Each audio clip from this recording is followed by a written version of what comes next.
this is the second iteration of these cooking demonstrations on video.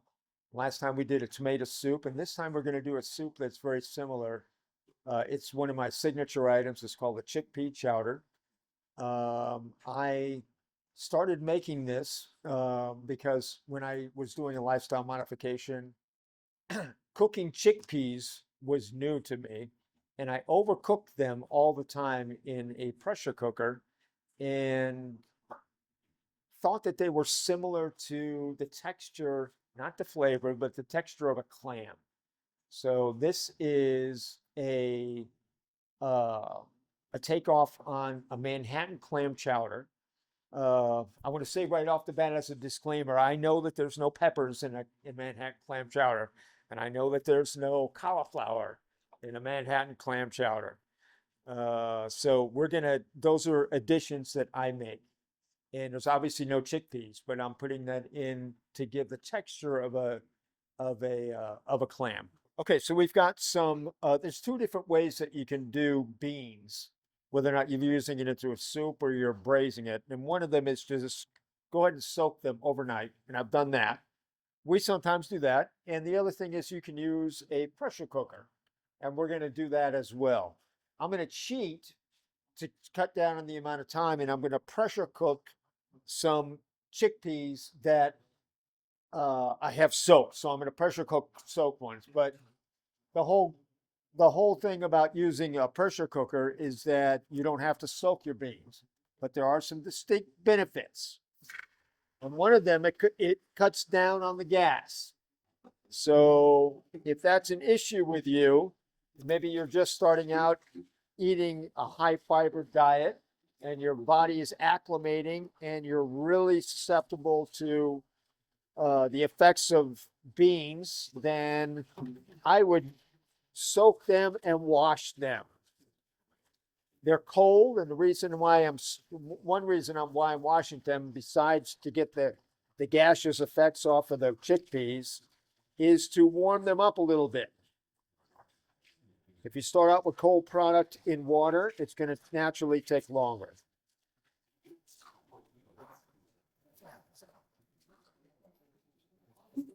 Okay. Chefs get water everywhere. Occupational hazard. Okay, I've got a larger pot than you're going to have at your house.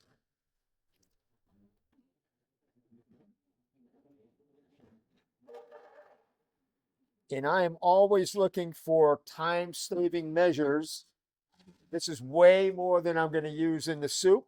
I'm doing it for the salad bar tomorrow, because I don't want to come back and do it again.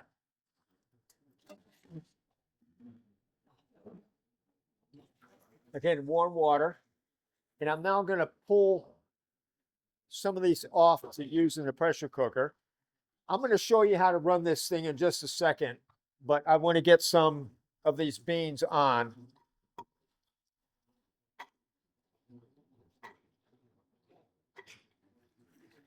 And I'm going to use the spoon that God gave me at birth.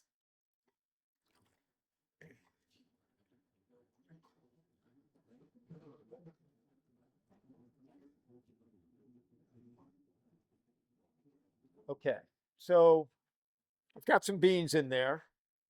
I'm going to put some water in. This is not your mother's pressure cooker. It's extremely safe. I used to use a brand called, this is the one we're using. I used to use a brand called culinary. Some of you may know that. It's an extremely expensive brand of pressure cooker, but I've gone to this one after some research, and it's about a third of the price, and it operates better. Okay. I'm going to put that there, put a flame on. And if you notice, there is a red dot there. The red dot goes right in line with this handle, and you slide it right over, and you're good to go. There is a pressure valve over here, which you want to make sure is shut, and it's going to raise temperature, and we're going to see colors on this valve come up, and when it hits red, we're going to shut it off. Shut this off. And that's all it is.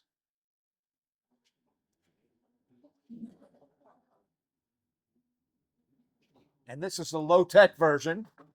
If you soak them overnight, you're probably looking at about 40 minutes tops, maybe less with the chickpea. Some beans take longer, some beans take less. Chickpeas are pretty short amount of time. I didn't soak these overnight. I soaked them for about 12 hours. When I got here today, I threw them in the water because I forgot them yesterday. If you do 24 hours, sometimes they're so soft they take about 10 minutes, 10 or 15 minutes in that. There's no reason to use this. I preferred it on chickpeas. If I can remember to get them in the water the night before, I prefer this method. And then you get a really nice water that you can use in the soup as well. We're going to use what's called a sofrito, which is 50% onions. And this is, you'll notice if you viewed the tomato soup recipe that we do a lot of the same stuff. So when we find something like sofrito, we use it as many places as I can, just to cut down the complexity. If I mention in the kitchen sofrito, everyone knows what it is, and that's 50% onion and 25% celery and 25% pepper. We use different types of peppers for different reasons. If you can look at the color of this and kind of imagine the red with white, that's the reason I'm using yellow. I could be using red, but it's going to get lost in the soup.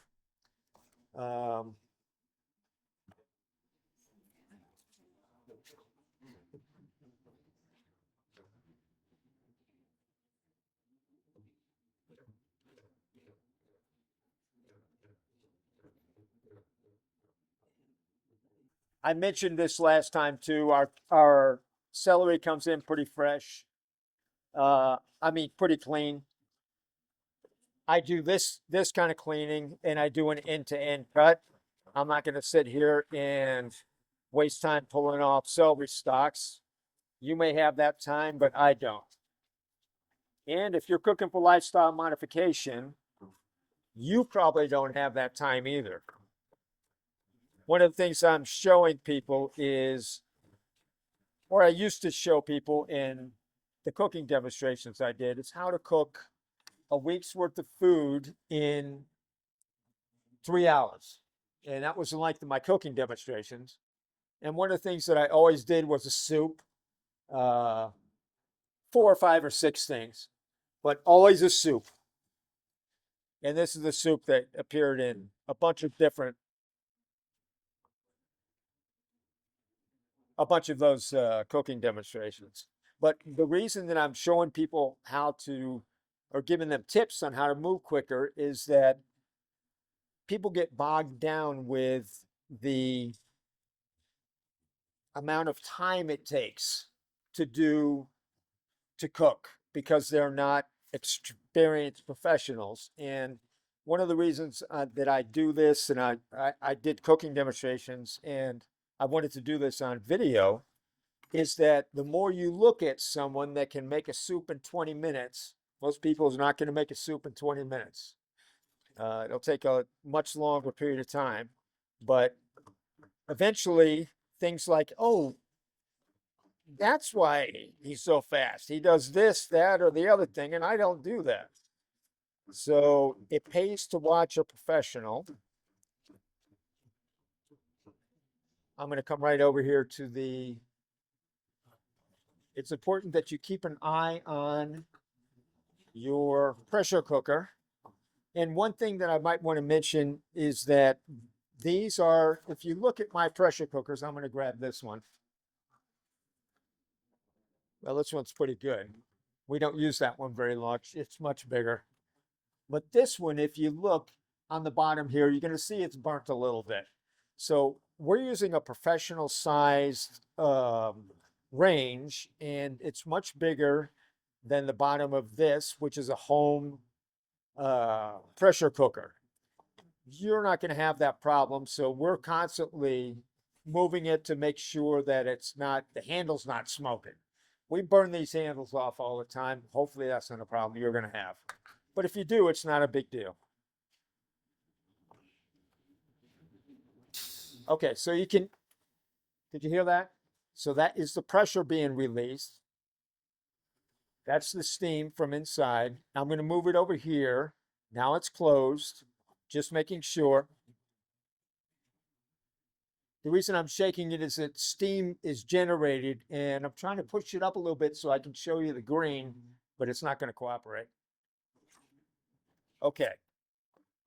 This is going to be a little bit different than the sofrito 50, 25, 25 because I love the flavor profile of celery in Manhattan clam chowder. I also love what specifically yellow peppers do to the Manhattan clam chowder, even though there's not supposed to be any in there. There's some Italian dude watching right now flipping. Keep your cutting board from slipping on your counter. Grab some towels, kitchen towels. If you don't have a good amount of kitchen towels, go out and buy them, right? Get them all the same size so that you can do things like this. Wet towel underneath. Now it's not going to slide real bad. Okay, I forgot my potatoes, which is not a big deal. Potatoes cook really quickly.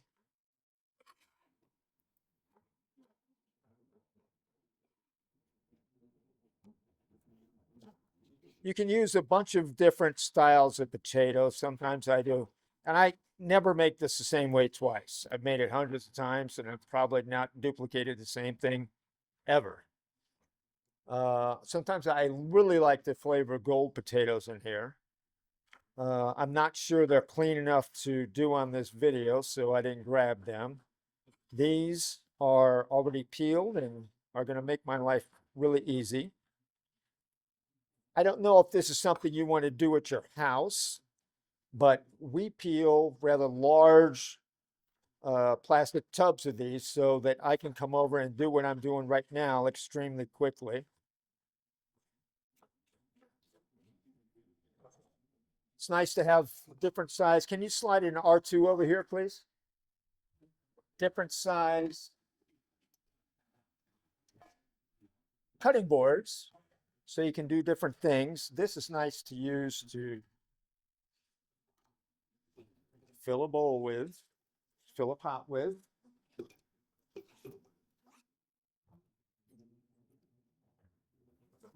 I am making a bigger batch than I wanted to.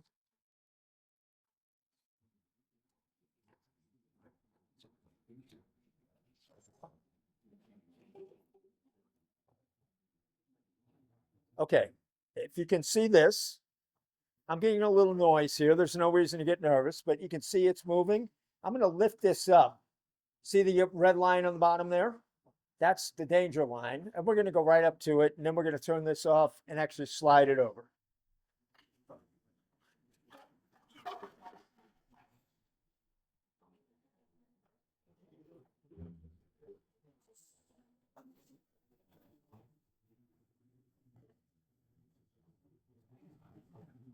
The more you move it, the more it's going to release pressure. Okay, when beans cook, they create some scum, and we just lift those off of here. If you wanted to reduce that, you could put a little oil. I'm trying not to use oil, but a little oil will cut down on the amount of foam that comes up. So this we'll just throw away later on. I'm going to slide this over. Josie, can you grab that baby brother, please? Thank you. Okay, it's nice to have some boiling water. As soon as you step into your kitchen to cook, first thing I would do if I were you is put on a pot of boiling water. So first thing I do when I get here at the crack of dawn is put on boiling water. Now that's going to come to a boil pretty much immediately. So our chickpeas that we're going to use as soup are going there. Chickpeas with salad bar here. This is going to be my pot for soup. The flame is already on. So I use, while I'm cutting vegetables, the pot is heating up. So I don't even want to wait for the pot to heat up.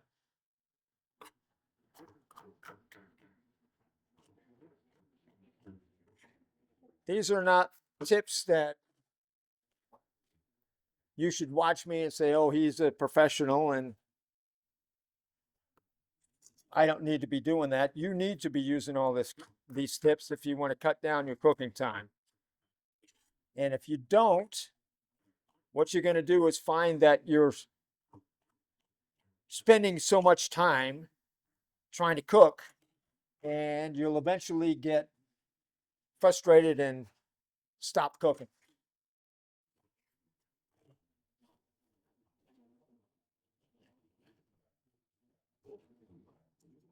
Okay, if you have viewed the tomato soup recipe, you're going to notice that this recipe looks a lot like that one. So, and that's one of the keys of cooking, is using something in 3 or 4 different methods. So basically I'm making tomato soup with the addition of cauliflower, potatoes, and chickpeas, and I'm thickening it up a little bit, and that is called chickpea chowder. A little bit of oil. So I want to stick with cooking with the least amount of oil that I possibly can. So I'm probably going to use a tablespoon or 2. Yeah, maybe that's a little bit more than I wanted to, but it's just so if the pan is too hot, it doesn't scorch right away. That's the sound we want. And again, I mentioned beforehand that this is called sweating. We're not looking for color. So that's one of the skills you have to have if you're going to cook for lifestyle modification without a lot of oil, is learn how to sweat. And you'll see that term come up in recipes all the time. Sweat the vegetables.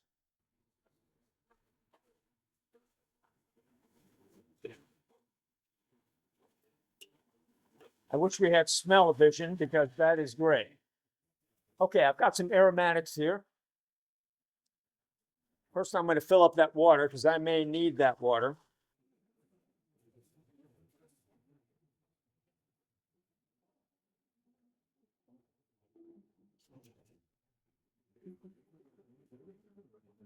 Okay, cauliflower. First of all, sharp knives. Don't even attempt this with a dull knife because you will cut yourself. I'm just going to go right around the core. And I'm going in pretty deep because I want to pull this little sucker out. And I'm going to cut all of this to go into the soup. And the reason why I'm doing this, hopefully beforehand and not forgetting like I just did, is I want to use these too. So this is this is the leaf of the cauliflower. It has the essence of basically like a cabbage. And it's got a lot of fiber, tastes great. And it adds a really, an element of je ne sais quoi. You know, what is that in the soup? No one knows really what it is. And the more things that you can add into your cooking like that add a little mystery, the more people are going to like it. Okay. So I'm not going to get really fancy with this.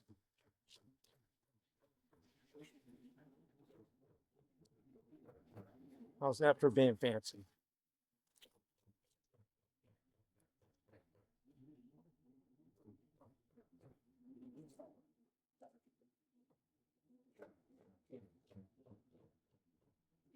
We will eventually do a couple of videos on knife skills and things like that.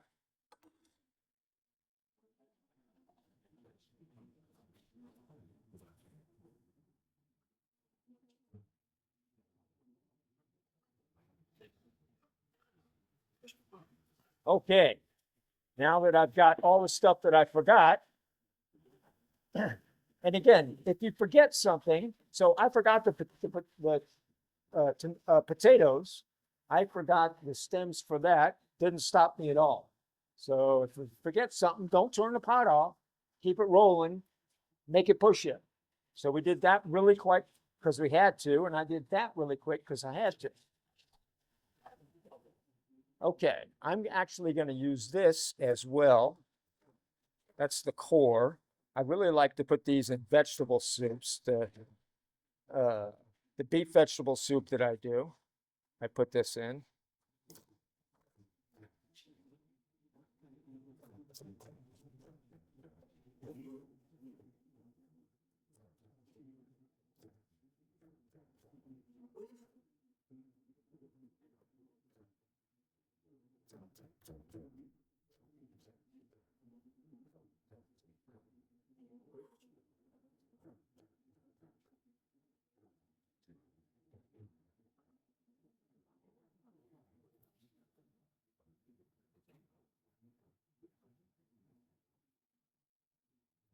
Okay, aromatics. So I mentioned last time that if you saw me the other video, you saw me smell it. And the reason that we do that is that the strength of the herb changes from the point when you buy it new to the point where it is down here. I may need to use more of it down here, or it may just not be usable. It's time when we go through probably 2 or 3 pounds of thyme a month. So it's fine, but it is not what it was when it came in. So I'm going to use it a little bit more. With pepper, cracked pepper. So we use 2 different types of pepper. I've got a pepper mill over here. That's really strong. I don't use that in soups because I'm going to free pour it like this, and the tendency is to over pepper.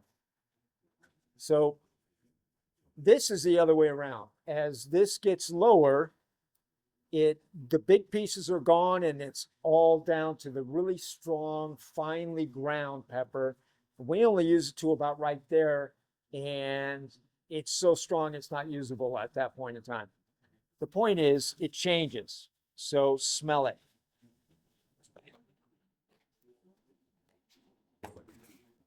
And the other aromatic is garlic. And I mentioned last time that I use a lot of garlic and onions in my cooking because if you just saw what I just did, that was a lot of garlic. It thins the blood, so I use a lot of it, onions and garlic. And this is, I mentioned beforehand, a tip you might want to use, and that wasn't a fluke last time. We keep this, and there's probably 4 or 5 of these in there because we use 4 or 5 a week, easy. Probably 10 pounds of garlic a month because I use it heavily. Okay, so if you can see in here, we're getting a little bit of caramelization back there. I really don't want that, but it's not a bad deal. The reason is that it's adjacent to another flame.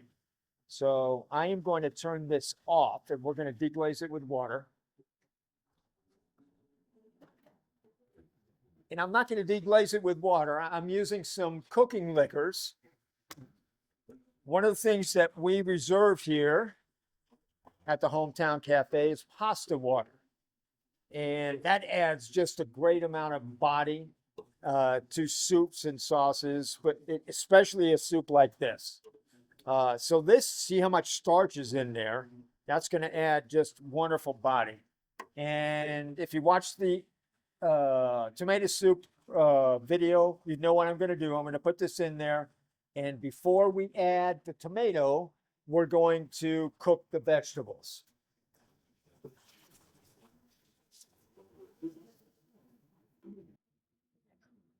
A little bit about recipes for soup. So you might see a recipe that has everything, all the elements of chickpea chowder in it, and they're going to say to cook the chickpeas in the soup, add the potatoes into the soup, cook it all together. That's really, really hard. I'm a professional chef and I've been cooking in high-end hotels for 35, 40 years. You don't see me doing that right now. The way to control it is to do things separately, exactly like I'm showing you do. Separate chickpeas, separate potatoes. Then I can add just as much potato water as I want to. And I add the potatoes at the exact cooking time they're done. So I'm going to add, and then we're going to cook them together so that all of the elements come together and they release their flavor and everything becomes larger than the sum of its parts. That's going to happen, but you don't need to cook everything together, right?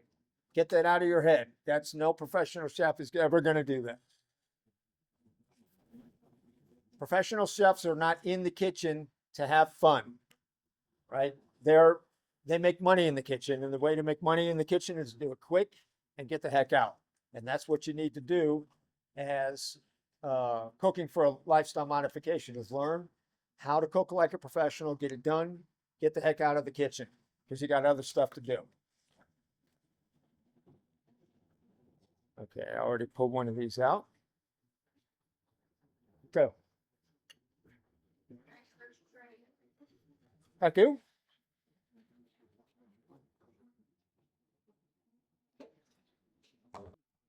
Okay, so the logistics of how to do something like this run something like this. Something to catch the potatoes, doesn't have to look like mine. I'm going to dump the potatoes. Now I have the water. I can add as much as I want, and I have the cooked potatoes.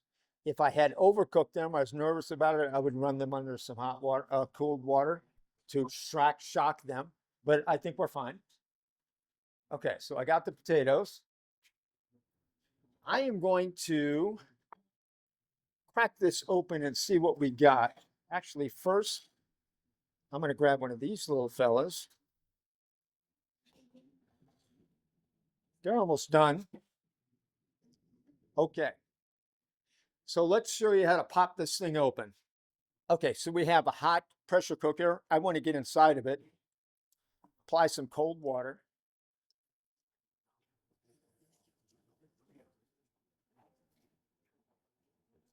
And you're going to hear it release.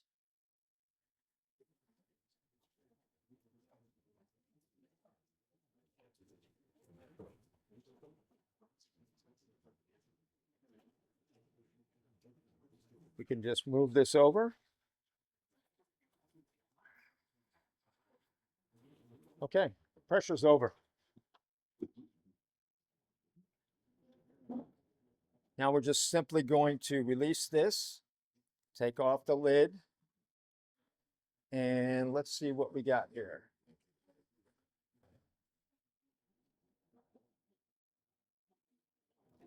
Those are done. So I'm going to do the same thing.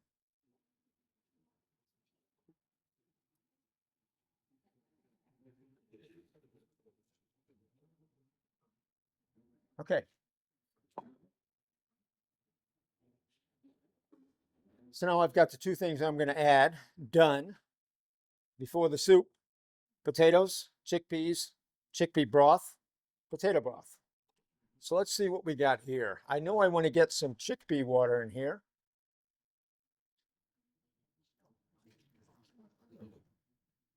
And I know I want to get some potato water in here.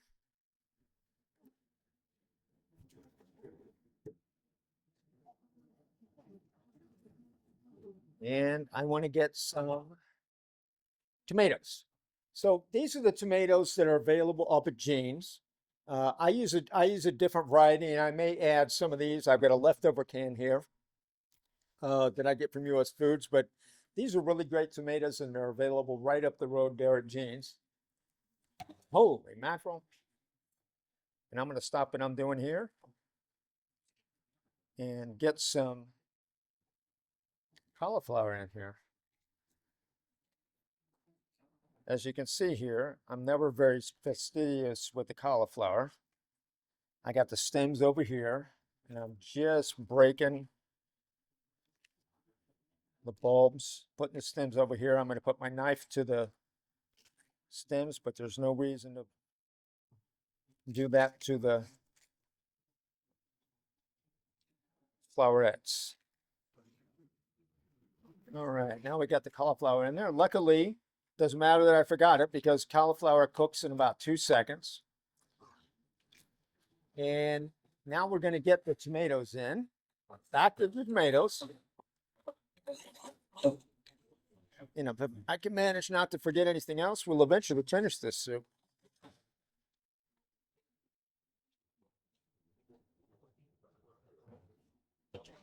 So if you saw the tomato soup video, we're going to do the exact same thing. Again, I'm not going to use an expensive knife. I'm going to use a cheap knife. You need to have both of them in your kitchen. Ones that you need to not worry about doing this to, which I would never do with my expensive Henkel's knives.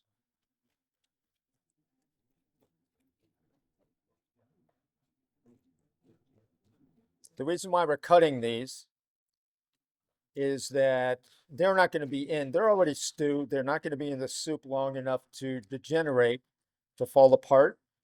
So we need to cut them up first. Also, you know, I've known one of my signatures is to have big pieces of vegetables in soup. And we don't always want to get big pieces of sloppy things like tomatoes. I switched that. That became a signature of mine when I started cooking for lifestyle modification and was doing plant-based whole foods cooking, and decided to make the vegetables the center point of the items that I was making.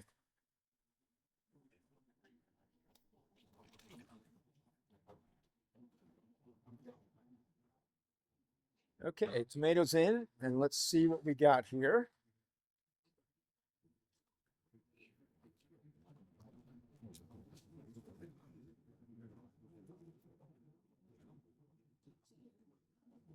Okay.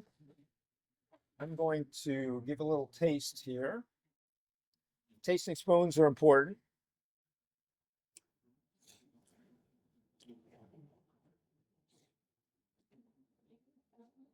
Okay. Where's my, I went with all the pasta water, didn't I?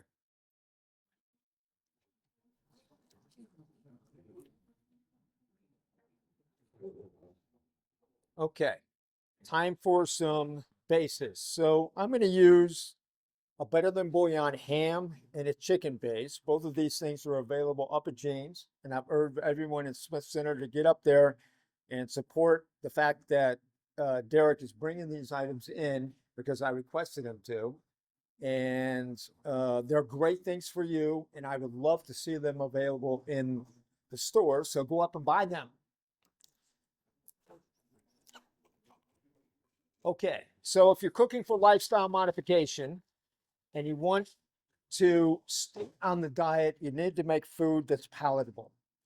That was one thing that I had a problem with when I started to cook for lifestyle modification, is that the food that I started following recipes, and it was horrible food. I mean, it's just stuff you could not eat. You could eat it, and if you were relying on it to keep you alive, you would eat it. But if there are other options that are out there that aren't within the lifestyle modification diet, you need to make that plant-based whole foods diet taste good. And one of the things that I use are bases. It gets around. Yes, it's got a little bit of sodium in it, and yes, it's got some ham in it. That's a lesser of two evils if your priority is to heal your body from heart disease, diabetes, hypertension. You need to eat a whole foods plant-based diet as much as you possibly can. And this gets you around, it gets you the flavor of a pork product, which is what this soup has always started with. I mean, that clam chowder starts with a big piece of fat back in the pot. There's no way around that. This gives you the flavor without the saturated fat, and I'm all for that. You do need to be careful with the sodium, and if sodium is an issue with you and you really can't have sodium, then do it without this. But if sodium's not an issue for you, like it's not for me, I'm going to use it. You need to know your own body and adapt even this recipe to what your protocol is for lifestyle modification. So one thing I've learned about chowders is that a little chicken goes a long way. People just starting out making chowders, and New England clam or Boston clam chowder was the first soup I learned how to make in 1975. And I wouldn't dream of putting chicken in it. But as soon as I got into restaurants, I discovered that a little chicken hiding behind there really adds to the complexity of the soup, and people love it. I don't tell them there's chicken. I'm telling you, just don't tell anybody. Thank you.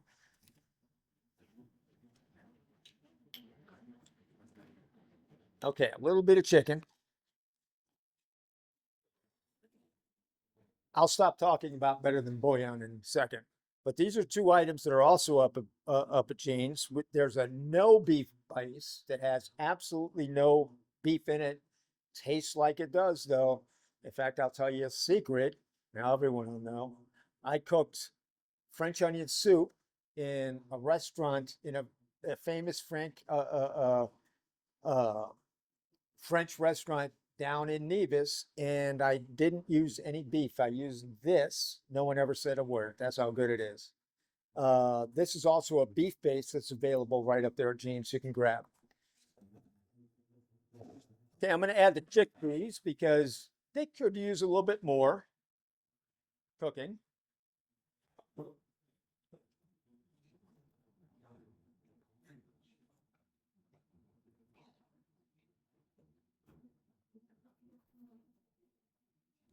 Chickpeas are the protein in this, so I don't want to skimp on that.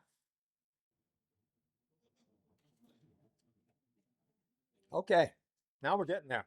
I can taste the background flavor of the ham. And there's the hint of chicken. And that's going to do it. I'm not going to use this whole thing. I may. I'm not anticipating using the whole thing.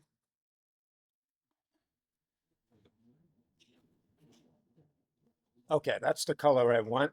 Is more like a Manhattan clam chowder. And as you can see here, that's my signature. It's just a whole lot of vegetables. I prefer it like a stew.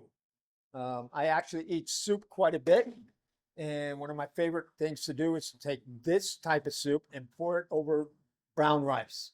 That's a great meal. That is a fantastic meal. Okay, these are fully cooked. I'm going to do all those.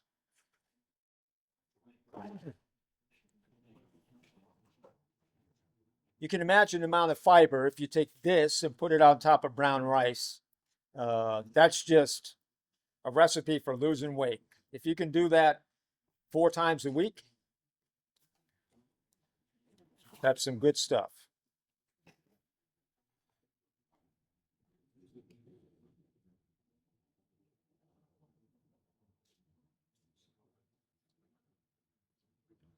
Okay.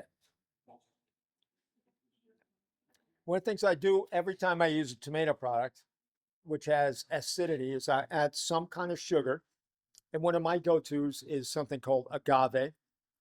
It's made from the same cactus that tequila is made from, which is probably why I like it. Just a little bit. Takes the edge off of the acidity.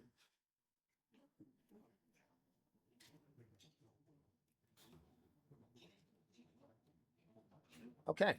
And the last thing we're going to do is thicken this up a little bit.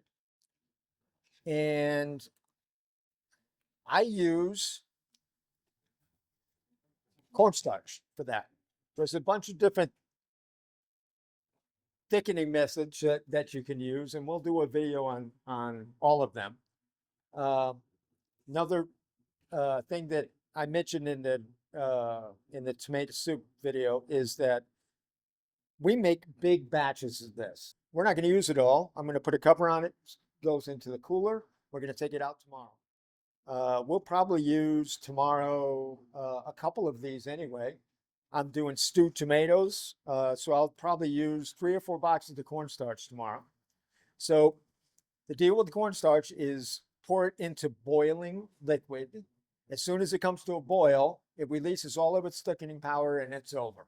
And that's, so you can see if you put it in cold water, it's not boiling. You don't know what you just did. You don't know how much you thicken it, but if you put it in boiling water, you'll know immediately what you got.